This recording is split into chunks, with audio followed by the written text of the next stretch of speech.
SCP-7676, the Grand Symphony of 1976.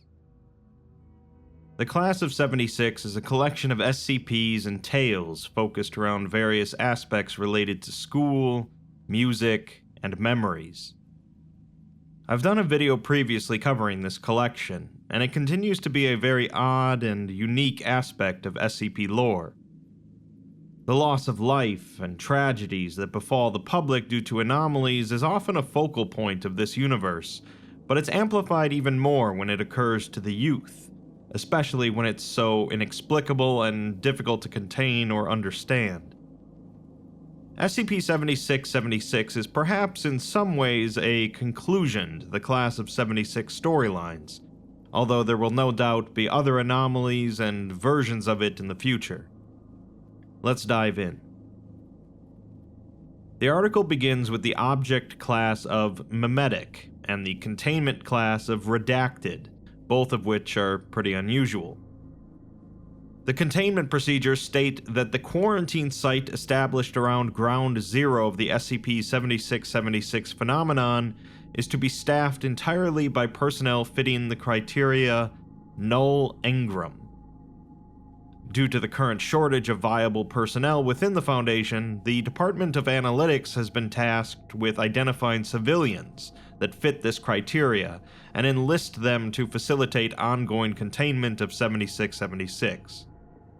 Due to the virulence of SCP-7676 and its related phenomena, contact between the quarantine site and the outside world is to be mediated through AI constructs, and the delivery of requested materials, as well as general resource replenishment, must remain fully automated.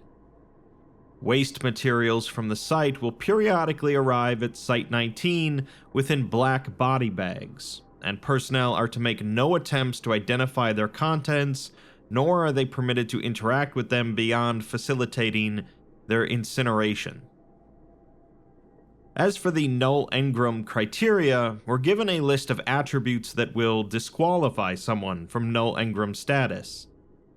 This includes former participation in after-school clubs or extracurricular activities, including as an organizer or educator, former inclusion in any concert band, marching band, or any musical ensemble during adolescence, prior attendance of any form of summer camp, or to any homecoming dance events, regardless of context. Completion of an upper secondary education at an American high school or equivalent institution will also disqualify someone, as well as being born or conceived prior to December 31st, 1976. In other words, only those that performed the bare minimums when it comes to their education qualify, and even then, they still have to have been born after 1976. The rest of the document, therefore, is locked behind a warning, stating that it's meant for only those that possess the null engram clearance. On the other side, we see that the person accessing this document currently is the research lead, D Locke. A tracker built into the document is going to track her levels of deviancy, with high levels, above 75%, suggesting affectation by SCP-7676. We see now that the containment class for 7676 is Moxer, which has only been used before for one other SCP, that being the Broken God SCP-001 proposal, with Moxer being the Arabic word for broken. We are given some more containment procedures here that expound a bit on the threat involved. The quarantine site that was built is around the North Hillcrest High School, and every entrance into the exclusion zone, save for the front entrance, has been sealed with concrete. The front entrance, meanwhile, has been fitted with an airlock that may only be opened through majority approval of High Command. 12 Scranton reality anchors have been placed around the zone, except for the area of the auditorium, and the zone is secured with 3 tiers of ground level, subsurface, and aerial automatic security. As for the auditorium, load-bearing points around it have been fitted with nitroglycerin-based molecular explosives, and if the above measures fail, they are to be detonated, with evacuation of on-site personnel being a secondary priority. Upon entering the exclusion zone, SCP-7676-G are to be apprehended and then sedated and prepared for surgical debridement, meaning the removal of dead or infected tissue. Medical staff are to carefully excise the dermis and subcutaneous tissue of their face, and these are to be labeled with the student's name and placed on full display in Sector 2 for monitoring. Should any of these faces begin to show signs of rot, the site will be put on high alert. Once the operation is complete, the instance must then be administered a paralytic agent and prepared for delivery to Site-19, with care taken at every step to avoid a subject's death on school grounds. Any Null Engram personnel displaying outward and repeated expressions of sentimentality for the past are to be restrained and observed until the completion of their cadence event.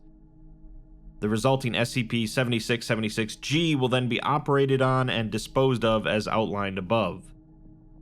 Finally, personnel are not to enter the hallway to the auditorium.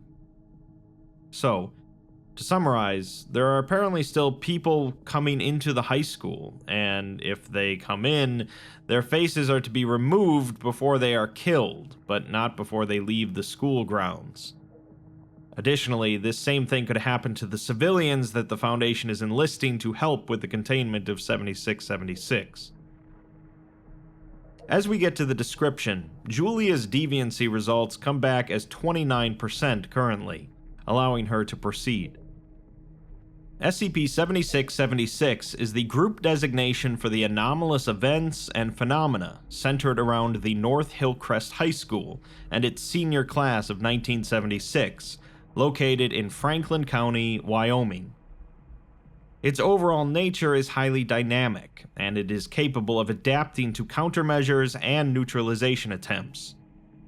Its primary characteristic is a virulent infohazard, termed SCP-7676-Recall, which attacks by way of weaponizing nostalgia. People who regularly interact with information pertaining to North Hillcrest High School or its senior class of 1976 are susceptible to this infohazard, with a greater risk for those who directly handle artifacts originating from the school or personal effects of the aforementioned students. Recall is primarily empathetic, being dependent on the experiences of the individual exposed, so Null Engram disqualifications were put in place to limit the vulnerability of personnel involved in the project. In its early stages, the infected will regularly idealize or fret over their past, specifically their childhood. It's through this obsessive recollection that the infected may undergo a cadence event, which involves a whole slew of effects. Their temporal lobe will enlarge, and they'll develop a targeted form of hyperthymesia, also known as highly superior autobiographical memory, specifically related to memories of their adolescence. They'll experience a burning sensation behind their ears, and recall memories that begin to feature unknown places and people that they feel they're intimate with regardless. They'll feel depersonalization and body image issues, along with an irrational fear of having their faces touched, and intrusive childhood memories from the perspective of another person. Feelings of numbness, temporary bouts of partial paralysis, ego death, followed by a single-minded fixation on intrusive memories, and a separate personality forming on the basis of the intrusive memories. Finally, a violent and immediate full-body transfiguration will occur, resulting in an instance of SCP-7676-Gestalt, or 7676-G. The subject will be the perfect mental and physical duplicate of one of North Hillcrest's senior class of 1976, specifically a deceased student. Instances created through cadence events exhibit no anomalous traits besides a cellular stasis upon death, as the student's body will not decay until that student's identity takes over a new person, at which point it will rapidly rot. Instances of these Gestalt infected will proceed towards North Hillcrest High School and attempt to enter the school's auditorium. If they are successful, all photographic or recorded depictions of the subject will alter in some way, which severely disfigures the face, leaving them unrecognizable. Heavy scarring, penetrative injuries, the removal of facial orifices, and deep lacerations have all been observed, with depictions varying across multiple images of the same subject. Furthermore, their entry inevitably triggers unpredictable, reality-altering, and chronological phenomena at random. While this was previously restricted to only events nationwide, it's no longer restricted by distance. Based on the escalation of phenomena as more student identities are subsumed by SCP-7676, as well as the body of evidence collected over the years, it's believed that a full assembly of the student body would trigger an XK-class end-of-the-world scenario. The auditorium currently houses over 99% of the North Hillcrest senior class of 1976, with the majority being composed of personnel and civilians that have undergone cadence events. The congregation continually plays a simple 10-note tune, both vocally and on all manner of orchestral instruments, with only minor aberrations such as students singing out of key or playing the wrong note occasionally. Several anomalies relating to SCP-7676 are contained and cataloged by the Foundation under a variety of item number designations. While previously studied alongside 7676, its developing virulence has led to the loss of numerous Foundation personnel on these projects. These object files have since been edited by Null Engram personnel in order to eliminate connections to 7676. So, to quickly summarize then, something very, very bad happened at North Hillcrest to the senior class in 1976. Not only did they all die, but there's now a virus spreading around that converts people into copies of that senior class, and is reassembling them all in the auditorium. Each time another student is added, it causes some unpredictable reality and time-altering event across the world, and if the whole class gets assembled again, something really bad will happen. North Hillcrest seems to be the start of the whole class of 76 phenomena, but all of the connections to it have been removed in order to prevent further spread of the info hazard. SCP-7676 was originally categorized in May of 1976, after the entire senior class and its faculty did not return home from school for several days. Agents observed the affected afterwards for 48 hours, during which they performed various mundane activities, such as attending classes and after-school events. The town's residents were similarly affected, with no one perceiving the situation as abnormal by any means. When not otherwise engaged in scholastic activities, students would line up in front of their lockers until the first bell of the next day. They would then sing, whistle, or hum the same tune that they're currently singing in the auditorium, in concert with one another. They would remain in this state, ignoring outside stimuli regardless of their physical condition, with some having found to have soiled themselves overnight, only to continue the melody unabated. Faculty members would lie prone and remain silent during this time. Other irregularities continue to occur, such as 13 missing students, despite them being recorded as attending class. A student council survey to determine the year-long school theme was returned with non-standard answers filled in, such as remembrance and symphonic. All members of the band wrote in penance. Students exhibited a complete lack of hostility, anxiety, and any form of antisocial behavior, focusing on their studies and extracurricular activities with zealous enthusiasm. Flyers were distributed regarding an upcoming reunion concert and encouraging audience participation, with the benefactors, the Symphony, being explicitly thanked for donating several instruments. There was an increase in faith-based club participation in all students and teachers, including known atheists. The corpse of a freshman was found in the library, with the cause of death determined to be from a self-inflicted gunshot wound to the left temple. Finally, the auditorium was found to be completely impregnable.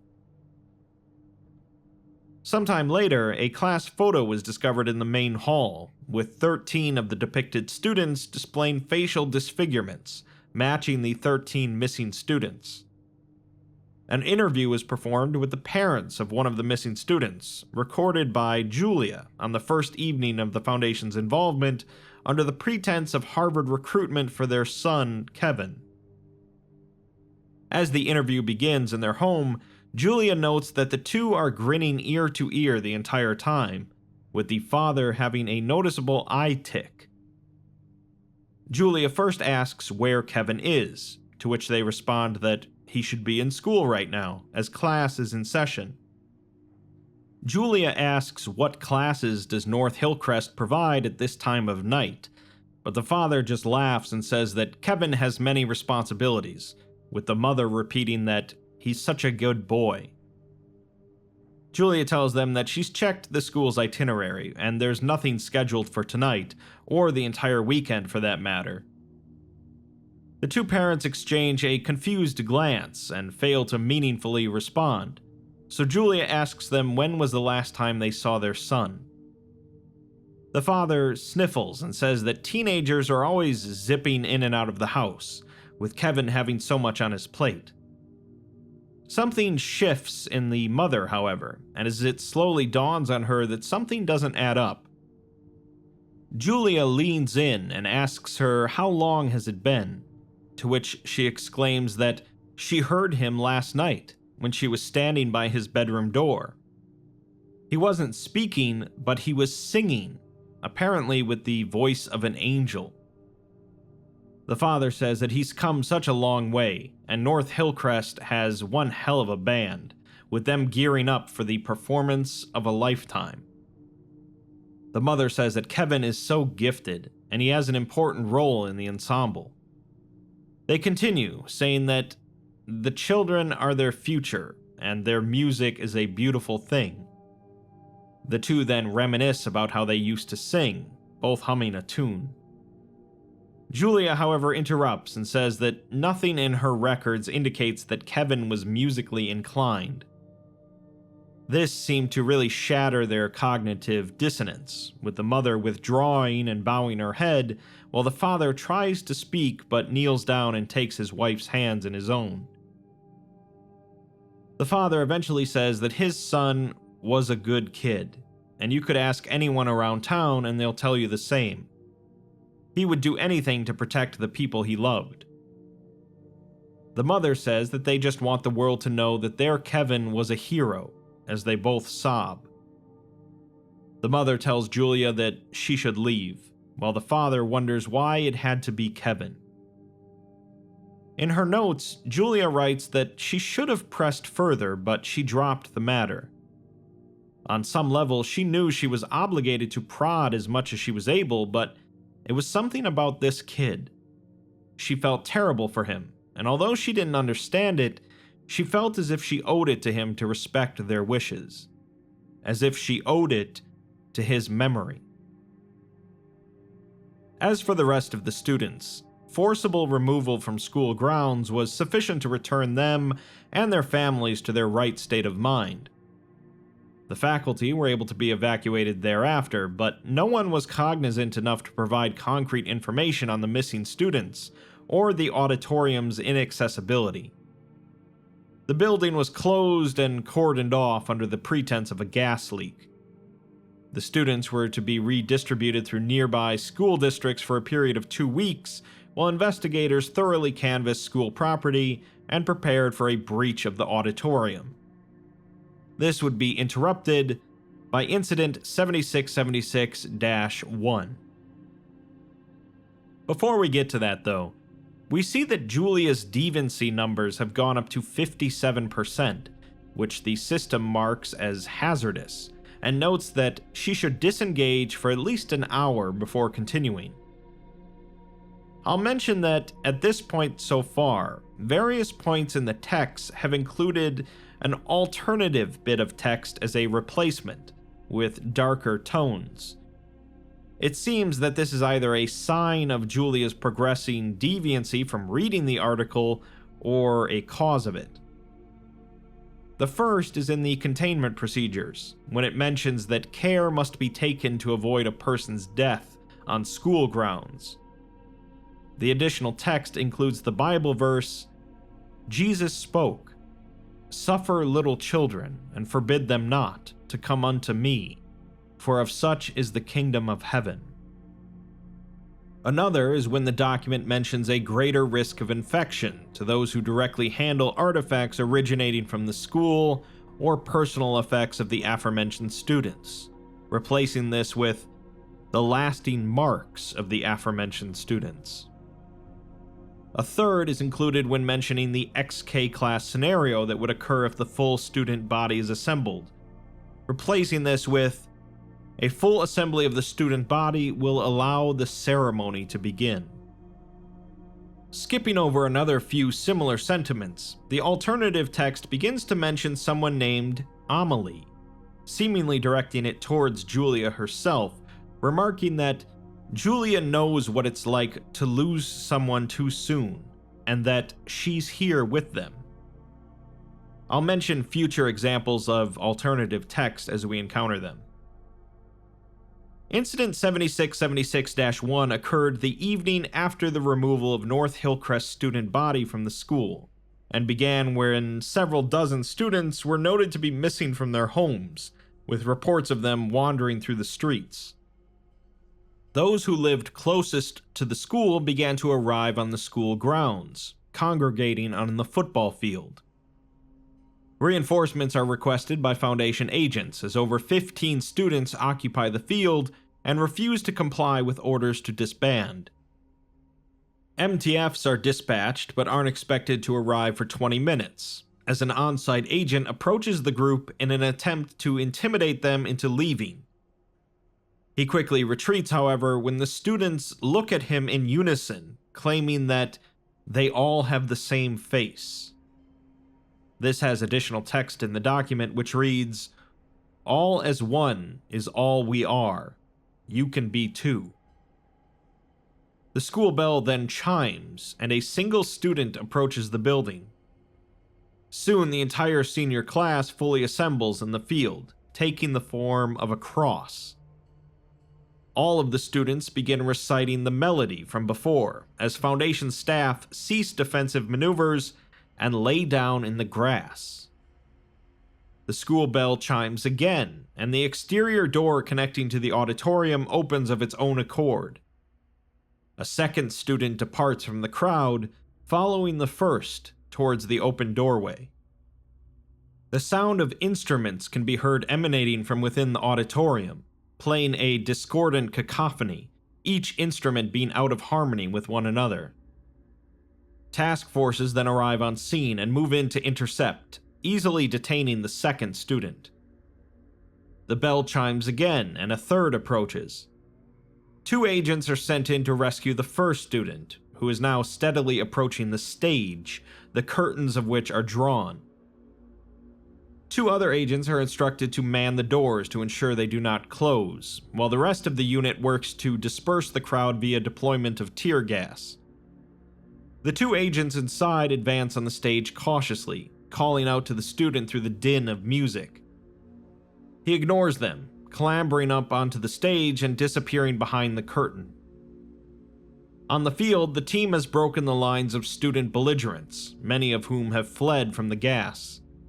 The few remaining are swiftly detained, although one young woman is non-responsive. The 2 agents head onto the stage, shouting over the noise, but receive no response. They then approach the curtain and pull it open, revealing the remains of 13 adolescents scattered across the stage, held aloft by an unseen force. Their bodies are limp, but their hands are moving, unsteadily playing their respective instruments. Due to the grievous damage to their faces, they are unable to be recognized.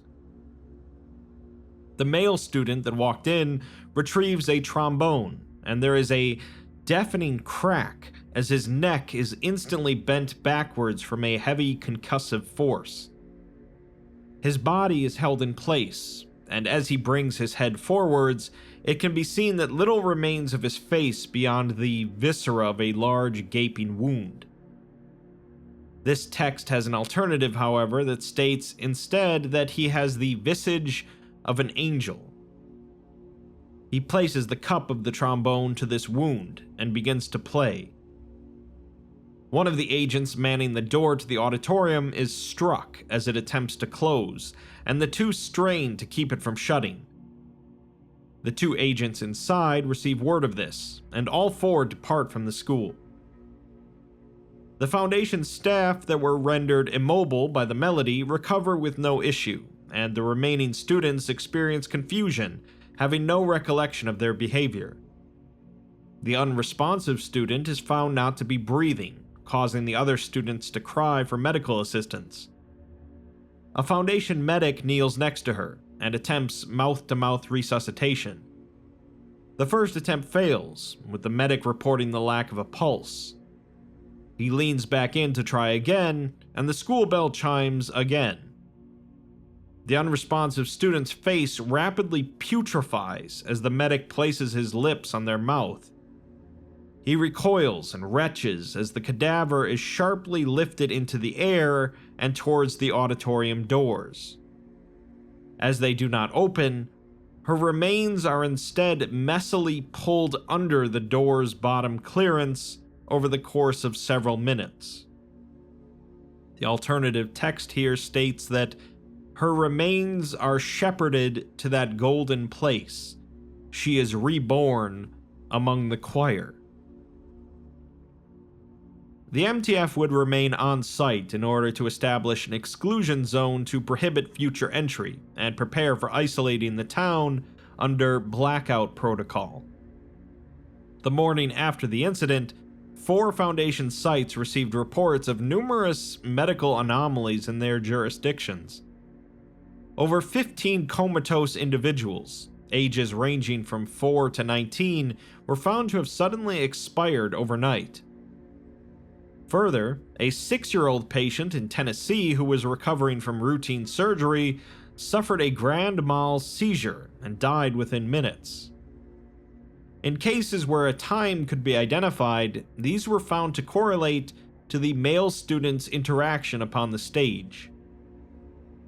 Staff at another site would also report an incident involving a car crash on Interstate 40.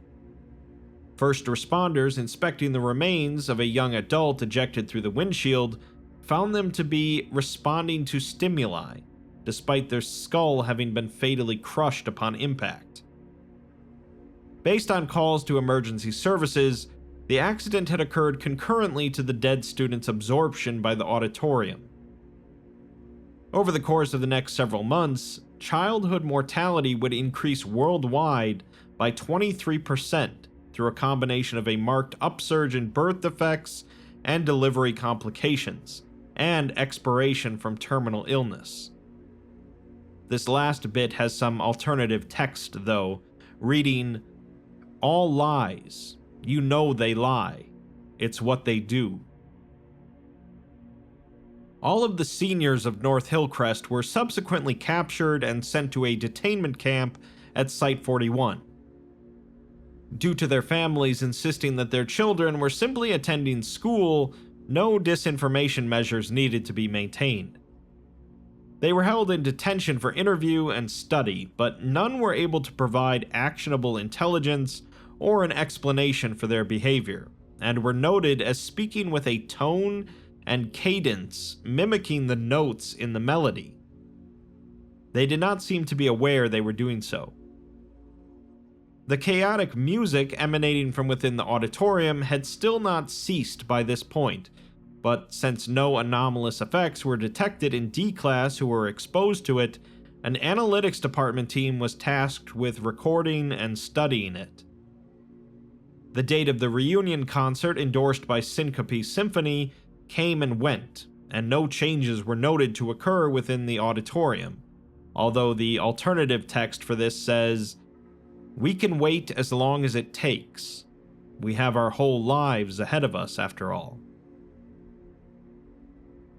By early August, several personnel at Site-41 had adopted the speaking cadence of the students, and agents stationed within the exclusion zone began to report that family members of the students had begun to sing or whistle the melody while in public.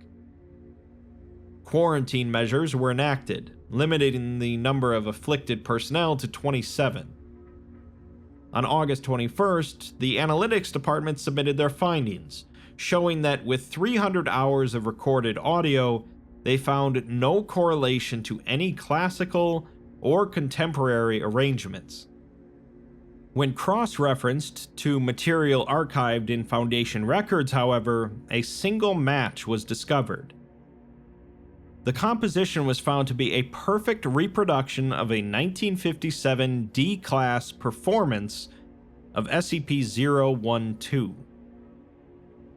SCP-012 is a piece of handwritten musical score entitled On Mount Golgotha.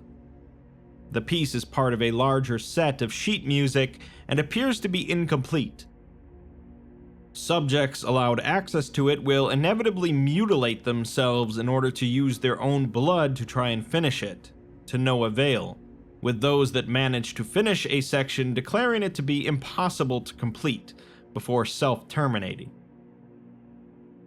A secondary analysis of the melody in light of this revelation identified the progression of notes within it to coincide with select notes from the opening sections of SCP-012.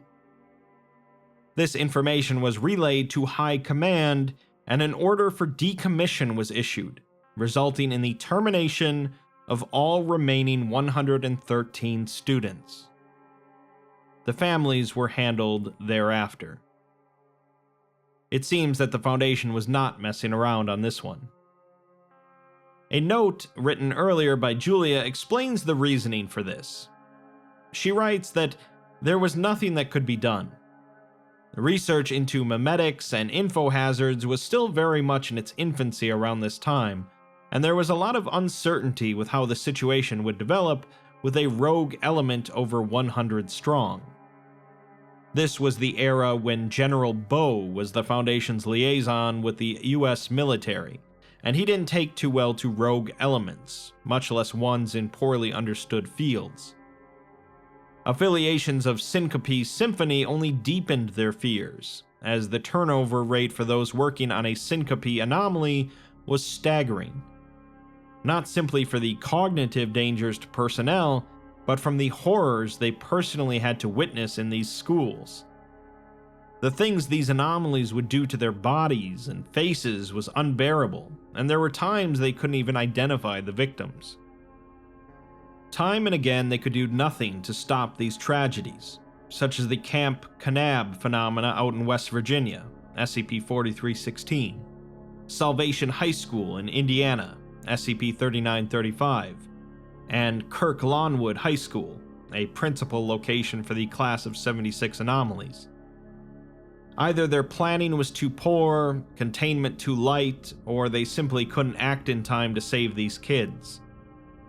Without swift action to neutralize the situation, they risked further outbreak. Alternative text here says, "You always held on to it, didn't you? That sense of guilt. Like it was somehow your fault. Amelie doesn't blame you. None of us do." Julia continues, writing that the analytics department report was the final nail in the coffin. They've been trying to reproduce something coherent from SCP-012 for decades by this point, picking up on attempts by earlier organizations dating back into antiquity, but failing miserably time and again to get anything even remotely listenable out of it. Up to this point, Syncope Symphony had been largely assumed to refer to syncopation. Some had assumed the name related to the mental effects of anomalies stemming from their influence, as in pathology, syncope refers to consciousness loss. In a grammatical sense, however, syncope defines the omission of sound from within a spoken word, such as in library or chocolate. the removal of key elements to change the sound of the end result. It was clear to them upon reading that report that the melody was only the beginning of a larger piece. It was the overture to On Mount Golgotha. The alternative text here, however, says that it is the song that will unmake time. Syncope taught us how to play it just right. Syncope Symphony is a group designated as SCP-4833, and I recommend either reading that article or checking out my video on it for a more full picture. Essentially, they are a group intertwined with the class of 76, and 4833 reveals that all of the members of the group were from a previous iteration of the world that ended in 1976. SCP-2000 was used to reset the world, but they were unfortunately caught in the limbo and obtained reality-bending powers in the process. Their goal is to make sure that their former world and themselves are remembered, and since most of them were high school band students, that tends to be who they target, creating a lot of the Class of 76 anomalies. A group focused around music and time intersecting with a piece of music that drives people insane or worse is probably not great. During the incident at the school, several Foundation personnel were exposed to the melody, including 18 MTF personnel and researcher James Reese. He had come to North Hillcrest to study the potential memetic effects of the melody. As such, he volunteered to isolate himself from the Foundation at large in order to document the effects of the melody. Dr. Wiern volunteered to study him during the process. We're provided with a journal written by Dr. Wiern during this time, which reads, "I went to see James Reese for the first time today. I found the containment for James to be unnecessarily strict. 2 guards gave me a mental evaluation test, and I had to pass through an airlock to enter the concrete-lined containment cell. I've seen these measures used to contain some of the worst monsters in the world. Seeing James in that cell, comfortable with his furnishings he'd brought from home, was a nice juxtaposition. We sat down on the couch together and watched some TV. I've always found it surprising that we're able to get the $6 million man down here. I was glad to see James was able to relax. To the untrained eye, he still seemed to be just his normal self. He made jokes about his all-expenses-paid vacation and drank quite a bit of beer. To me, however, he seemed a bit more quiet than usual. It was like he was stuck in thought. Here's a specific conversation I remember. Hey, do you know about the Panoptic project they're working on at Site-19, he said. He spoke in a monotone to avoid transferring the meme. I know of it, I replied, in monotone as well. He was stationed to the project before he was transferred to 7676. What do you need? They were running an experiment for it. New visualization tech, something to that effect. Could you fetch the results for me? I wanted to see if I could give my thoughts on them. I shook my head. Even if I could, I doubt they'd let me take anything written by you out of here. He laid back. It's not like I'm going to be useful to the Foundation much longer. We were quiet for a few minutes after that. I wanted to ask the obvious questions, but I was not sure if I could. I've requested the instantiation of a mandatory exercise routine for James. Professionally, it's difficult to tell between symptoms of SCP-7676-M and the effects of a sustained sedentary lifestyle. Personally, he's been getting fat. I told James about it, and while he complained that he came here to get away from his wife, he understands. Speaking of which, no real symptoms yet. Thank God. Maybe this is all there is to it. First real sign of infection today. There were signs earlier. James kept wanting to watch reruns of The Life of Riley. I didn't catch it at the time, but he probably watched it quite a bit as a kid. Today, all he wanted to talk about is his childhood. The summer camps he went to, playing ball in the yard. He talked about it before, and I figured he was just letting his life flash before his eyes. Now he seems genuinely distressed over it. "I'm sorry," he said. "I'm sorry I'm not able to talk to you anymore." Researcher Hopkins noted something similar in one of the MTF agents that was exposed. I've requested the file from him. In other news, James has almost completely become another person. I could see dozens of makeshift 50s toys scattered around the cell when I visited today. When I was talking to him, he seemed anxious for me to leave so he could get back to them. My grandfather was diagnosed with dementia. As he became worse, talking to him was like seeing a completely different person. I bring that up because I keep thinking of him whenever I talk to James. When I talk to him about the things we did together, the thermodynamics paper, the lake trip, he looks at me with the blankest stare. The difference is that James still enthusiastically talks about his childhood memories, just not the ones he actually had. Everything he's been talking about for the past few weeks never happened. Hopkins finally got back to me with that file, and it's the same. They're both fixating on these fabricated memories. I talked to James today. It's been a courtesy for the past few weeks. I listen while he recounts the childhood he never had. After a period of silence, he said, "Remember how we used to hop the fence at the mall to steal cigs?" I nodded along and thought of the time we'd had our first smoke. It was the three of us back then: Adam, Kylie, and myself.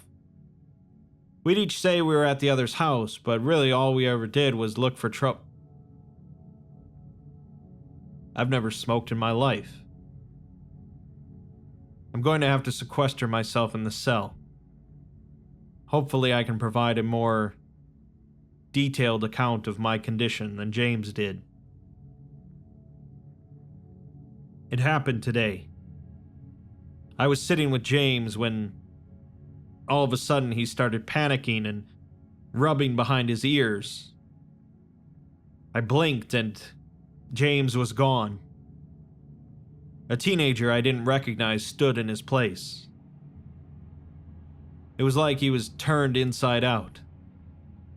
His tongue was yanked out of his mouth and his new skin came out with it. In other news, I've had more intrusive memories. I can't remember my own mother, my graduation, my career at the Foundation. All I know is that I should freak out about it. It's trying to get me to panic. I can barely remember my old self. What are these words? This isn't my handwriting. I really can't write in this anymore. Who's Reese? Who's Wiern? I don't know why they're keeping me in here. I just want to see Mom and Dad. They must be worried sick. Obviously a pretty distressing and messed up virus. There were a couple bits of alternative text mixed in with the journal, notably when Wiern mentioned a lake trip to James. The alternative text says they should have never been in that water, just as we had gone to school on the wrong day. That one moment is all it takes. The Foundation knows. They know who we are. They know what we're trying to do. Of course, any mention of both a lake and the class of 76 brings to mind SCP-2316, a lake in which human bodies manifest that causes people to identify them as individuals they knew from childhood, and subsequently entering the lake to join them. Curiously, despite all of this, Julia's deviancy scan now comes back at 19%, stating, "Sanity confirmed." We're next given an abridged timeline of events that have been connected to the 7676 phenomena. Not all of these events were known to be related at the time they occurred, but have since been correlated. In December of 1976, notes recovered from Dr. Hopkins and an infected Dr. Wiern formed the basis for designating the emergent SCP-7676-R and 7676-G phenomena. Dr. Wiern is placed under quarantine, and the former James Reese is isolated for study. All of the personnel present during the initial incident are detained and placed in quarantine, as are any personnel that have been exposed to the melody in the course of their research. Over at the exclusion zone, an agent becomes violent upon being unable to recognize his reflection and has to be sedated. 2 infected personnel at Site-41 transfigure into North Hillcrest students, and due to the sound emitted during the process, it becomes referred to as a cadence event. At Site-19, the head researcher for SCP-332 is recorded humming the melody in the site cafeteria, despite contact tracing revealing that there was no previous exposure. SCP-332 is the class of 1976 Kirk Lawnwood High School marching band, and the alternative text here reads, "They were not yet ready." In February of 1977, a conference regarding Syncope Symphony is held at Site-41, with containment specialists and project leads for a number of anomalies with ties to the group in attendance. Police reports filed in Franklin County and the surrounding areas reveal that several alumni who had graduated from North Hillcrest between 1946 and 1975 have gone missing. Dr. Hopkins is discovered by his secretary holding a one-way conversation over the telephone, and the school bell chimed again in the exclusion zone, resulting in an agent abandoning his post and entering the auditorium. All subjects infected with the info hazard at Site-41 have now undergone a cadence event, and all but 3 are terminated, with their bodies being placed in cold storage. 1 rots at a rapid pace while in transit. Several personnel in quarantine have not yet begun to display signs of the virus. At Site-17, Dr. Baker experiences a sudden seizure while developing photos taken within North Hillcrest. First responders note that her eyes had changed momentarily from hazel to blue, with some alternative text remarking that, "It's been so long since I've had eyes that can see." In March of 77, locals in Franklin County began digging a tunnel 5 miles from the exclusion zone as part of a sewage project. Unbeknownst to the Foundation, the tunnel had been diverted by a converted individual embedded in county leadership. Dr. Baker is meanwhile reported as missing, while 3 converted individuals attempt to enter the exclusion zone under the cover of darkness. 2 are detained, though the 3rd is shot while wrestling for an agent's weapon. The school bell then chimes, and her body is forcibly drawn to the auditorium. On-site personnel are subsequently issued non-lethal weaponry. Some alternative text here says, "She's calling for you. Can't you see how she needs you? What would you do to give her a second chance? To give all of us a second chance? Please, I'm so cold." Over at Site-41, Dr. Hopkins is seen by medical staff due to discovering a lump in his breast, which is diagnosed as a benign tumor and scheduled for removal. In June, the exclusion zone was broadened to 2.5 kilometers in radius, with property within the zone purchased by Foundation front companies and demarcated against trespassing. Foundation personnel have embedded themselves into governance of the surrounding provinces, discovering and apprehending the converted individual in Franklin County.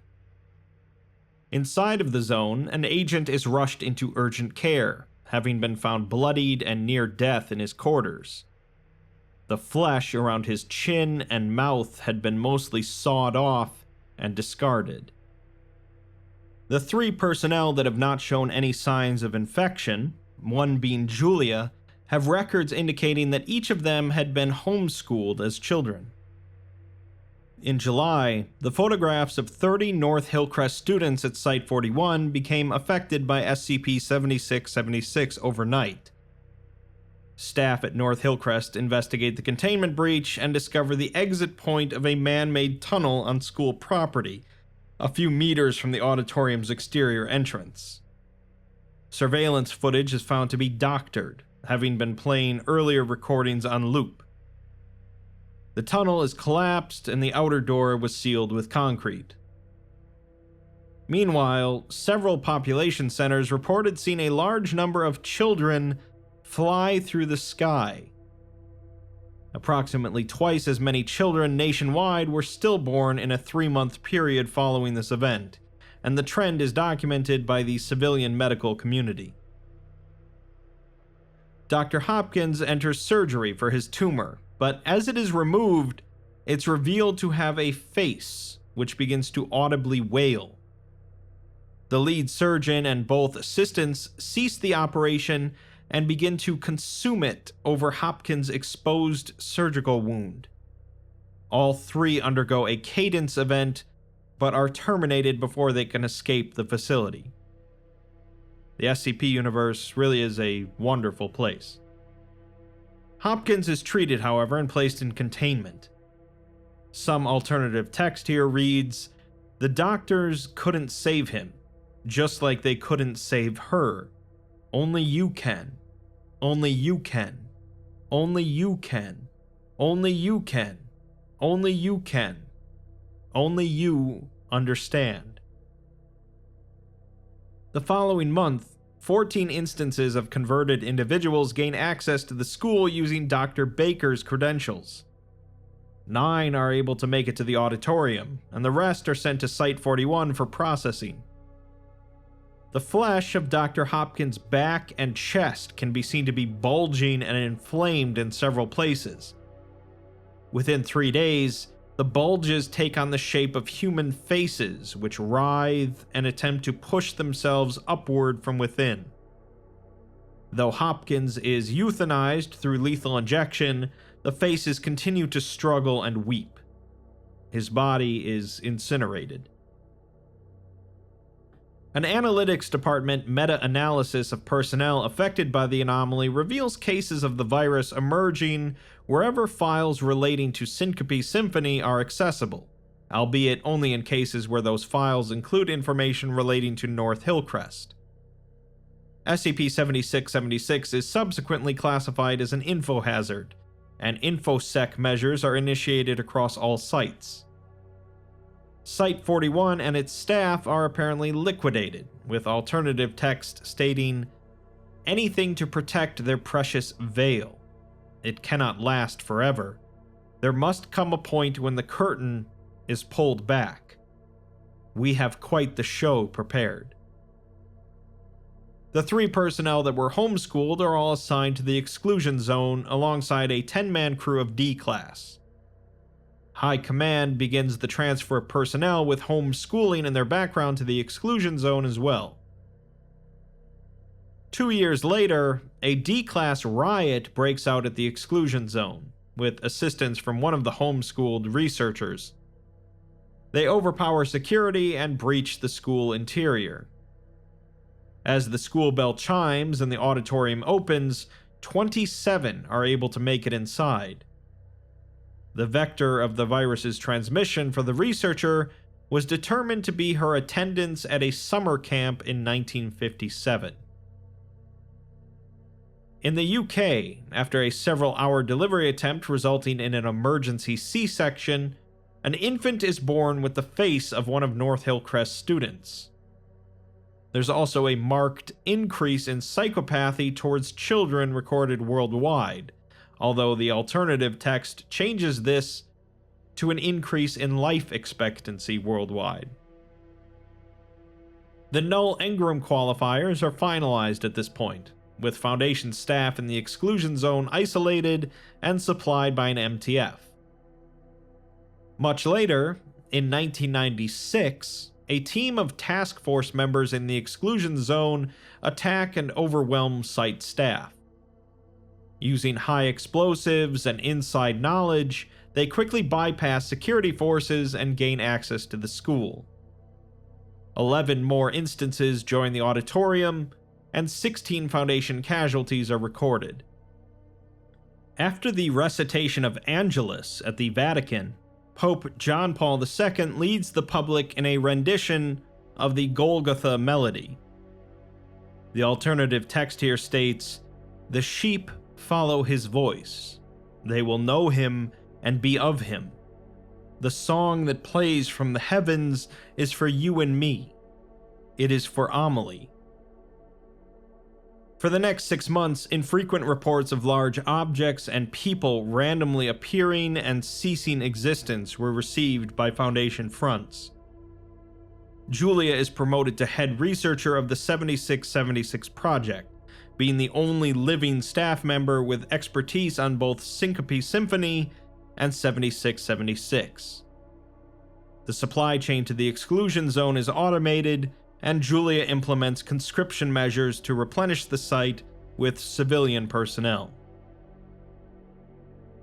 A note from the Overwatch Council states that as of February 13, 1996, all of the students are present within the auditorium except for one. They have taken the liberty of reclassifying 7676 to Moxer as a result. Every measure in their power should be taken to prevent the auditorium from being completed, as the side effects so far have been disastrous, and they have enough tertiary documentation to know that a full completion of the auditorium would initiate a ZK-class terminated reality scenario. They also write that they know this has been hard on Julia, but ask her to please hang in there. Between March of '96 and July of 2022, 312 attempts were made by the final student identity to reach the school. Though 45 of these instances are through the infection of D-class conscripts within the site itself, all of them are identified in the early stages of the virus and processed according to procedure. Due to her advanced age, however, the O5s issue an order to Julia for her to choose a successor among the conscripted D-class. They are currently awaiting her response. In the final part of the document, we're given Julia's response to the council. It reads, "Dear sirs and madams of Overwatch Command, I have received your request for my retirement, and I must respectfully decline. I know SCP-7676 better than anybody. I am the only one who knows what needs to be done. After all these years, I finally see it. How deeply have you poured into my past? Of course, you were looking for infection vectors, anything that might risk breaching containment. You had to have known my medical history. You know what I went through in 75. For 23 days, my darling Amelie fought for her place on this earth. 23 days of prodding, of surgeries, of cold hands and unfamiliar voices, blinding lights beating down on eyes that would never open. We were fortunate to have access to the level of care afforded to those in our line of work. In the end, it simply wasn't enough. She was simply too underdeveloped to breathe on her own. What little time her father and I had with her, brief moments of respite for skin-to-skin contact. I hold those blessed few hours with me in my heart. A life sustained only in memory. She deserved to have a chance. The opportunity of life.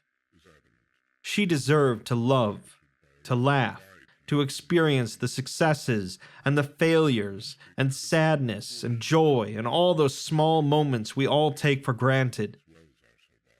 It's the gift those kids at North Hillcrest are trying to give us all, the change they're trying to make. It's what Syncope has been working towards all this time, a chance at life for those who had had theirs stolen. I'm going back to that school, back to where it all started. I will take my place among the chorus, and with every goddamn ounce of air in my lungs, I will sing. All of my breath for hers. I have not been compromised. My name is Julia Locke, and I am of sound mind. I am acting of my own volition in order to uphold our noble Foundation's third mission statement, the order to protect. The salvation of countless thousands is at stake, and it would be a failure of my duty, both to our organization and as a mother, to not mend the wrongs of the past and ensure a brighter path ahead for humankind. I won't be here to see that tomorrow. I'll never witness with my own eyes when all of our families are reunited and the streets come alive with precious laughter and song. I know that I'll never see my little Amelie. I can only pray that she will keep me in her memory. The deviancy scan now shows Julia with a 95% rating, signifying permanent damage and a compromised status, so the system scrambles an MTF to apprehend her and shuts down the computer. The shutdown, however, is blocked by an admin override, which then prompts a level 5 shutdown. The text then states that Agent Julia Locke is to be detained, and that mobile task forces have been scrambled to the exclusion zone, along with the activation of Diamond containment breach protocols. The system seems to be corrupted, however, and begins running some basic reality verification tests. It then states that 1 + 1 no longer equals 2, followed by a series of the word Y, and then a bunch of random letters and numbers. It then says shutdown complete, followed by there's no time for tears. Your mind like a sieve. The concert is about to begin. The document ends with a picture of the North Hillcrest High School class of 1976, showing every single student's face marred in some way, along with the caption, "We've been waiting so patiently. Thank you."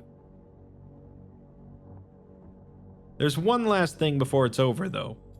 Normally at the bottom of an SCP document, there's a section that allows users to rate the article, and various links and tools, including a discussion forum for the article. This one, however, shows the rating for the article listed as 1976, and if we check out the discussions, we see some pretty unusual posts. A user named James Reese posted, "What is this?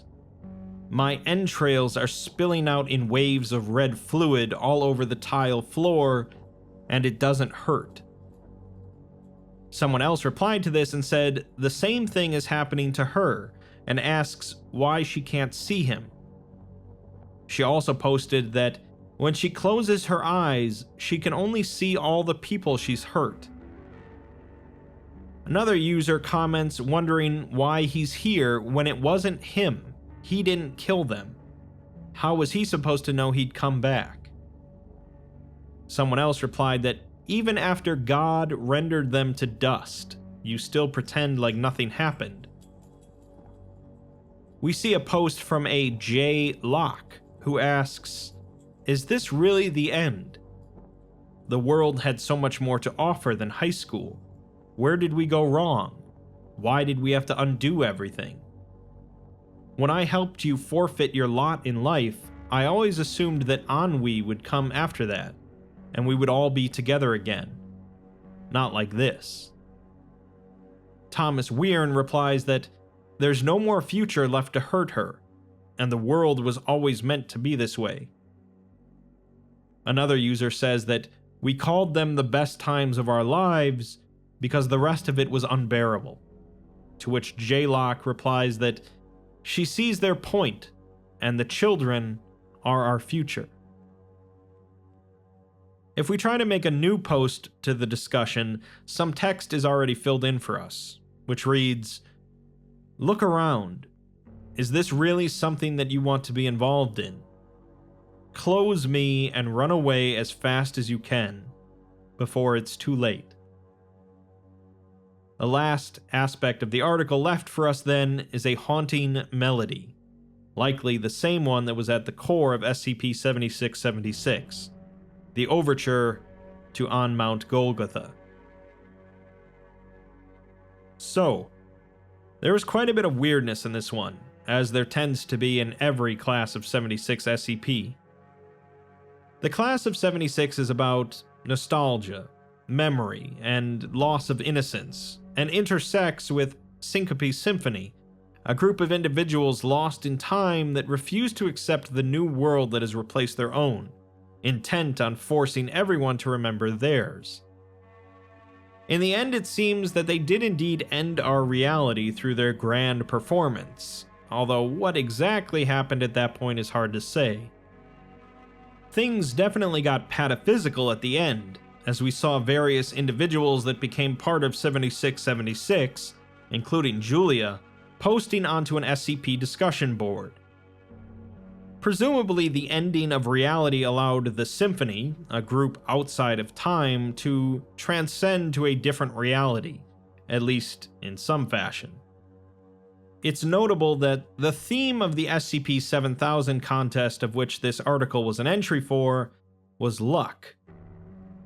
While on the surface this seems tangential at best, one of the authors, D Locke, explains that the article relates to the theme in the sense that life is a lottery.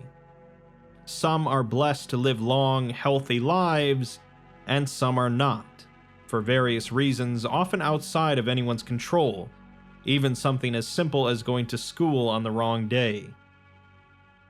SCP-7676 involves an awful lot of tragedy, specifically related to a younger generation, and there's nothing fair or right about what happened to the class of 76. In the end, Julia decided that the Symphony was trying to give people that had lost out on an opportunity for life another chance, and that was a noble cause, although it would sure seem that she was infected, despite her claims. Unfortunately, noble cause or not, two wrongs don't make a right.